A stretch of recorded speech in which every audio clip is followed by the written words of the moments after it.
A number of wildfires still burning in Southern California. The Sandy Fire in Ventura County has now burned more than 2,100 acres with 40% containment.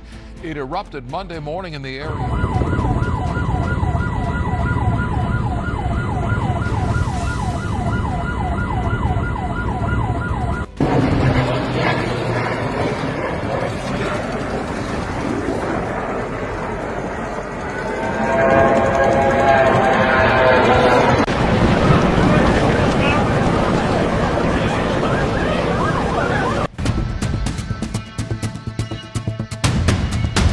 በ2026 ዓመተ ምህረት በግንቦት ወር አጋማሽ ላይ በአሜሪካ የካሊፎርኒያ ግዛት ውስጥ የምትገኘውና በግርማዊ ኮረብታዎቿ የምትታወቀው ሲሚ ቫሊ ከተማ እንደማንኛውም ቀን ሰላማዊና ጸጥተኛ ነበረች። ነዋሪዎቹ አዲሱን ሳምንት በሰላም ለመጀመር ልጆቻቸውን ወደ ትምህርት ቤት እየሸኙ ወደ የሥራው መሰማሪያቸው እያመሩ በነበረበት በዚያ ረጋ ያለ ማለዳ ሰማዩ ጥራቱን የጠበቀ ሰማያዊ አየሩም የካሊፎርኒያን ሞቃታማ ማለዳ የሚያንጸባርቅ ነበር። በዚህ ሰዓት በአካባቢው የሚንቀሳቀሱት ሰዎች ሁሉ የተለመደውን የዕለት ተዕለት ተግባራቸውን እያከናወኑ እንጂ በጥቂት ሰከንዶች ውስጥ ይህ ሁሉ ውበትና ሰላም ወደ እውነተኛ የጥፋት ምድር እንደሚቀየር ማንም ቅንጣት ታህል ግምት አልነበረው።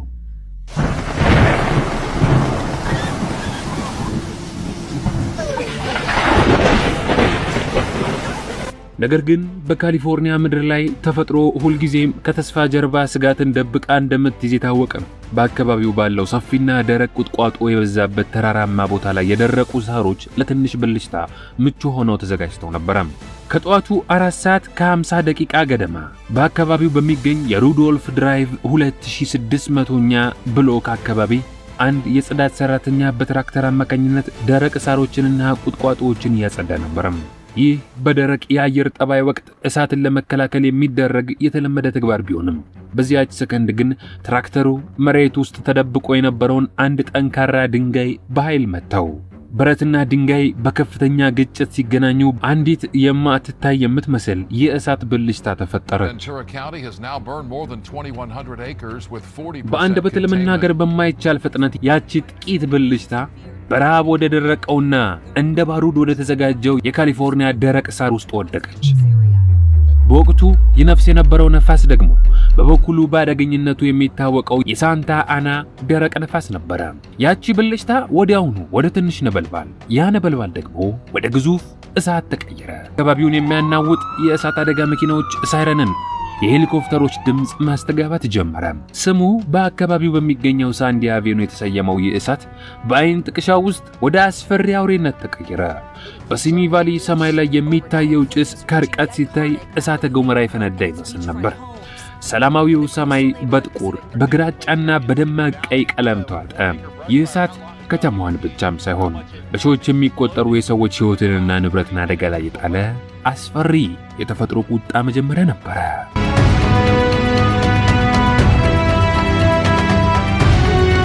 እሳቱ መነሳቱን ተከትሎ የአካባቢው የእሳት አደጋ መከላከያ መስሪያ ቤት የስልክ መስመሮች መቃጠል ጀመሩ። መጀመሪያ ላይ እሳቱ ገና 10 ካሬ ብቻ ነበር። ነገር ግን የደረቀው ቁጥቋጦና ኃይለኛው ነፋስ ተባብረው እሳቱን ወደፊት በከፍተኛ ፍጥነት ይገፉት ጀመር። በአንደበታችን ለመግለጽ በሚከብድ ፍጥነት እሳቱ በተነሳ በጥቂት ሰዓታት ውስጥ ብቻ ከ10 ኤከር ወደ 800 ኤከር ከዚያም ወደ 1386 ኤከር ፈነዳ። ይህ ማለት በአንድ ሰከንድ ውስጥ የበርካታ እግር ኳስ ሜዳዎችን ያህል ስፋት ያለው መሬት በነበልባል ይዋጥ ነበር ማለት ነው። እሳቱ ኮረብታዎችን እየዘለለ የሴኮያ አቬኑን መንገድ በማቋረጥ ወደ ሰፈር ቤቶችና ቪላዎች አቅጣጫ በከፍተኛ ፍጥነት ይገሰግስ ጀመር። በአየር ላይ የነበሩ የቴሌቪዥን ጣቢያዎች፣ ሄሊኮፕተሮችና ድሮኖች የቀጥታ ስርጭት ማስተላለፍ ሲጀምሩ የሚታየው ትዕይንት ልብ የሚሰነጥቅ ነበር። ከላይ ሲታይ እሳቱ ልክ እንደ ቀይ ዘንዶ በኮረብታዎች ላይ የተሳበ ወደ ታች ወደሚገኙት ውብ ሰፈሮች አፎቹን የከፈተ ይመስል ነበር። በሺዎች የሚቆጠሩ ቤቶች በእሳቱ ቀለበት ውስጥ መግባት ጀመሩ። እሳቱን ለመቆጣጠር የተደረገው የመጀመሪያ ቀን ጥረት ምንም ውጤት ባለማስገኘቱ የመቆጣጠር ደረጃው 0% ላይ ረግቶ ቆይቷል። ይህ ማለት እሳቱ ሙሉ በሙሉ ከቁጥጥር ውጪ ሆኖ ወደ ፈለገበት አቅጣጫ በነፃነት እየተጓዘ ነበር። የነፋሱ ፍጥነት በሰዓት ከ30 ማይል በላይ ይደርስ ስለነበረ ነበልባሉን ወደ ሰማይ እየሰቀለው እሳቱን ለመቆጣጠር የሚደረገውን ጥረት ሁሉ አደጋች አድርጎት ነበር። ያስፈሪ እሳት በተለይ በደረቅ ቁጥቋጦዎችና በኮረብታማው ገደላማ መሬት እየተረዳ በፍጥነት ወደ ሰፈሮች መቃረብ ሲጀምር የአካባቢው ነዋሪዎች ምን ያህል ትልቅ አደጋ ውስጥ እንደወደቁ መረዳት ጀመሩ። የከተማው አስተዳደርም ሁኔታውን በቅርበት እየተከታተለ የአስቸኳይ ጊዜ ስብሰባዎችን ማድረግ ጀመረ። እሳቱ ወደ ሰፈሮች እየተቃረበ ሲመጣ የንቃት ደረጃው ወደ ከፍተኛ የግዴታ መልቀቂያ ትዕዛዝ አደገ።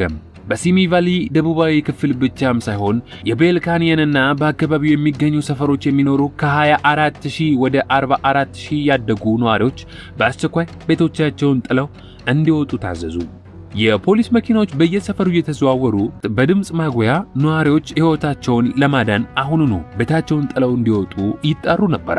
ነገር ግን የሕይወት ዘመን ድካማቸውን፣ ትዝታዎቻቸውን፣ ቤቶቻቸውን ለነበልባሉ ጥለው መሄድ የሞት ያህል የከበዳቸው አንዳንድ ነዋሪዎች ይህንን ትዕዛዝ ለመቀበል ፈቃደኛ አልነበሩም።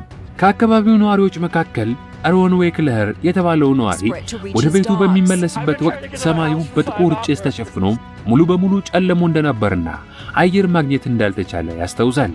በወቅቱ የነበረው ሙቀት እጅግ አስፈሪና ከመጠን በላይ የበረታ በመሆኑም በእርግጠኝነት ሕይወቱ እንደምታልፍ አስበው እንደነበርና ከአደጋው ይተርፍ ዘንድ ፈጣሪውን ብቻ ይለምን እንደነበር ይገልጻል።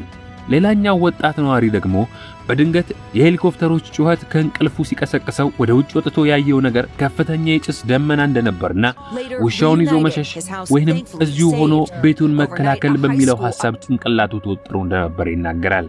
በካንቢ ሮድና በሌሎች መንገዶች ላይ የሚኖሩ ነዋሪዎች ቤቶቻቸውን ጥለው ለመሄድ ሲገደዱ የነበራቸው ጭንቀትና ፍርሃት እጅግ የበረታ ነበር። አንዳንዶች የቤት እንስሳቶቻቸውን ለመጫን ሲታገሉ፣ ሌሎች ደግሞ አስፈላጊ ሰነዶቻቸውንና ትዝታዎቻቸውን በችኮላ ለመሰብሰብ ሲሞክሩ ይታዩ ነበር። ጎዳናዎች በሚሸሹ መኪኖች ተጨናንቀው የነበረ ሲሆን የቤል ካንየን መንገድና የሳንታ ሱዛና ማለፊያ መንገዶች ለደህንነት ሲባል በሁለቱም አቅጣጫ ሙሉ በሙሉ ተዘግተው ነበር። ይህንን አስፈሪ እሳት ለመጋፈጥ ከደቡብ ካሊፎርኒያ የተውጣጡና ቀስ በቀስ ቁጥራቸው ከ1150 በላይ የደረሰ የእሳት አደጋ ሰራተኞች ወደ ሲሚ ቫሊ ተንቀሳቀሱ። ከቬንቱራ ካውንቲ፣ ከሎስ አንጀለስ ከተማና ካውንቲ እንዲሁም ከሳንታ ሞኒካ የመጡ የእሳት አደጋ መኪኖች በሰፈሩ ጎዳናዎች ላይ ተሰለፉ። ጦርነቱ በአየርና በምድር ግንባታ የተከፈተ ሲሆን የሲሚ ቫሊ ኮረብታዎች በጣም ገደላማና የሰው ልጅ መራመጃ አስቸጋሪ በመሆናቸው ዋናው ውጊያ የተካሄደው በአየር ላይ ነበር።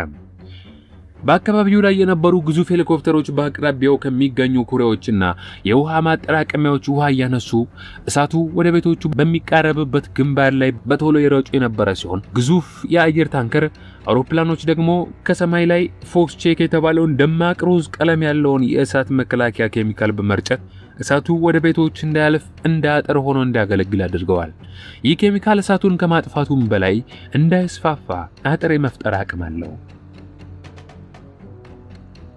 በመድር ላይ ደግሞ ሃንድ ክሩስ በመባል የሚታወቁት የመድር ላይ ጀግኖች በጀርባቸው ላይ ከ60 ፓውንድ ወይንም ከ57 ኪሎ ግራም በላይ የሚመዝኑ የውሃ ቱቦችና መቆፈሪያዎችን ተሸክመው በዚያ እጅግ በጣም ገደላማና አቧራማ በሆነው ተራራ ላይ በመውጣት በሚተነፍሱት እያንዳንዱ አየር ውስጥ አመድና መርዛማ ጭስ እየገባባቸውም ቢሆን ለሰከንድ ወደ ኋላ ሳይሉ የመከላከያ መስመር ለመፍጠር ታግለዋል። እነዚህ ጀግኖች የሰዎችን ሕይወትና ንብረት ለማዳን ሲሉ ራሳቸውን ለአደጋ አሳልፈው ሰጥተው ነበር።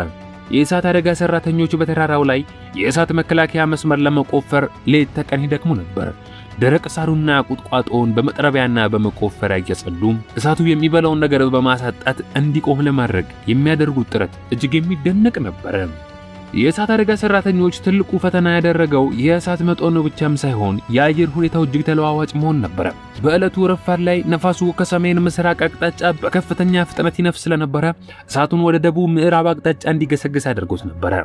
ነገር ግን ከሰዓታት በኋላ ነፋሱ በድንገት አቅጣጫውን በመቀየር ከምዕራብ አቅጣጫ መንፈስ በመጀመሩ ቀደም ሲል እሳቱ ተቃጥሎ ያለቀበትና ደህና ነው ተብሎ የተገመተው አቅጣጫ አሁን ደግሞ ወደ አዲስ የእሳት ግንባርነት ተቀየረ። ነፋሱ አመዶችንና የእሳት ፍርሃቶችን ወደ አየሩ እየበተነ አዳዲስ ቦታዎች ላይ አዳዲስ እሳቶችን መፍጠር በመጀመሩ ቀደም ሲል እሳቱን ለመከላከል የተሰለፉበት ቦታ አደጋ ላይ ስለወደቀ ሰራተኞቹ በፍጥነት መኪኖቻቸውንና ራሳቸውን ማፈግፈግ ነበረባቸው። ይህ የነፋሱ ሽግግር የእሳት አደጋ ሰራተኞችን ስትራቴጂ ሙሉ በሙሉ ያበላሸው ሲሆን አዳዲስ እቅዶችን በፍጥነት ማውጣትም ያስገድዷቸዋል። ይሁን እንጂ የሁሉ የነፋስ ሽግግርና የአየሩ እርጥበት ቀደም ሲል በጣም ዝቅተኛ ከነበረበት ወደ 50 እና 60 በመቶ ከፍ እንዲል በማድረጉ እሳቱ እንደ ልቡ እንዳይቀጣጠል በትንሹም ቢሆን ረድቶታል። ይህ የአየር እርጥበት መጨመር የእሳት አደጋ ሰራተኞች እሳቱን ለመቆጣጠር ለሚያደርጉት ጥረት ትልቅ እገዛ ነበር። እሳቱ እየተስፋፋ በሄደ ቁጥር ግንባሩ ይበልጥ አደገኛና ታሪክን ለሚቀየር አዲስ ፈተና ገጠመው። ነበልባሉ ወደ ሳንታ ሱዛና የመስክ ላብራቶሪ አቅራቢያ መቃረብ ጀመረ። ይህ ቦታ ቀደም ሲል በሮኬት ሞተር ሙከራዎችና በኒውክሌር ምርመራ ስራዎች ላይ ይውል የነበረና በአሁኑ ወቅት በመንግስት ቁጥጥር ስር የአካባቢው ማጽዳት ስራ እየተከናወነበት ያለ ታሪካዊ ግቢ ነው። ነገር ግን ከሁሉም በላይ አሳሳቢ ያደረገው በ1959 ዓመተ ምህረት በዚህ ቦታ ላይ ከፊል የኒውክሌር መቅለጥ አደጋ ተከስቶ የነበረ መሆኑ ነው። የሳንዲ እሳት ወደዚህ መርዛማና የኒውክሌር ቆሻሻ ወደሚገኝበት ቦታ መቃረቡ በአካባቢው ነዋሪዎችና ባለሙያዎች ዘንድ ከፍተኛ ስጋትን ፈጠረ። እሳቱ በቦታው ላይ ያሉትን መርዛማ ንጥረ ነገሮችና የራዲዮ አክቲቭ አመዶችን ወደ አየሩ በመበተን የነዋሪዎችን ጤና አደጋ ላይ ሊጥል ይችላል የሚል ፍርሃት በመንገሱ የቬንቱራ ካውንቲ የእሳት አደጋ መከላከያ መስሪያ ቤት በአስቸኳይ በቦታው ዙሪያ የአየር ጥራት መቆጣጠሪያ መሳሪያዎችን በመትከል ክትትል ማድረግ ጀመረ። ይህ አስፈሪ ስጋት የአደጋውን መጠን ይበልጥ ያወሳሰበው ሲሆን በካሊፎርኒያ ግዛት የአየር ጥራት ማስጠንቀቂያ እንዲታወጅ ምክንያት ሆኗል። ነዋሪዎቹም ከቤት እንዳይወጡና መስኮቶቻቸውን እንዲዘጉ ታዘዙ። የአየር ጥራት ባለሙያዎች ሁኔታውን በቅርበት የተከታተሉ አደገኛ የሆኑ መርዛማ ንጥረ ነገሮች በአየር ውስጥ አለመኖራቸውን ለማረጋገጥ ሌት ተቀን መስራት ጀመሩ። ውድ ተመልካቾቻችን ይህ በሲሚ ቫሊ የተከሰተው የሳንዲ የሰደድ እሳት ታሪክ በተፈጥሮ ኃይልና በሰው ልጅ ጥንካሬ መካከል የተደረገ ታላቅ ግብግብ ነው። በጥቃቅን የትራክተር ብልሽታ የተነሳውና በመጨረሻም ወደ ኒውክሌር ስጋት ያደገው ይህ እሳት በሺዎች የሚቆጠሩ ሰዎችን ሕይወት በአንድ ጀንበር ቀይሮታል። ይህ ታሪክ የሚያሳየን በአስቸጋሪ ጊዜያት ውስጥ የምናየው አንድነትና ጥንካሬ ምን ያህል ትልቅ ተአምር መፍጠር እንደሚችል ነው። እናንተስ ስለዚህ አስፈሪ የተፈጥሮ አደጋና ስለተከታዩ የኒውክሌር ስጋት ምን ታስባላችሁ? በእንደዚህ አይነት አስቸጋሪ ሁኔታ ውስጥ ብትሆኑ ምን ታደርጉ ነበር? አስተያየታችሁን ከስር ባለው የኮሜንት መስጫ ስፍራ ላይ አስቀምጡልን። እስካሁን ደቂቃ ድረስ ስለተከታተላችሁን ከልብ አድርገን እያመሰገንን ቪዲዮን ከወደዳችሁት መረጃ ሲኖራችሁ ካሰባችሁ እንዲሁም ለሌሎች እንዲደርስ ያግዘን ዘንድ ቪዲዮን ላይ ቻናሉን ሰብስክራይብ በማድረግ ያላችሁን ሐሳብ አስተያየትም ከስር በኮሜንት መስጫ ስፍራው ላይ በማስቀመጥ ቤተሰባችንን ይቀላቀሉ። በቀጣይ ሌላ አዲስ መረጃ ሰጪ በሆነ ቪዲዮ እስከምንገናኝ ሰላም።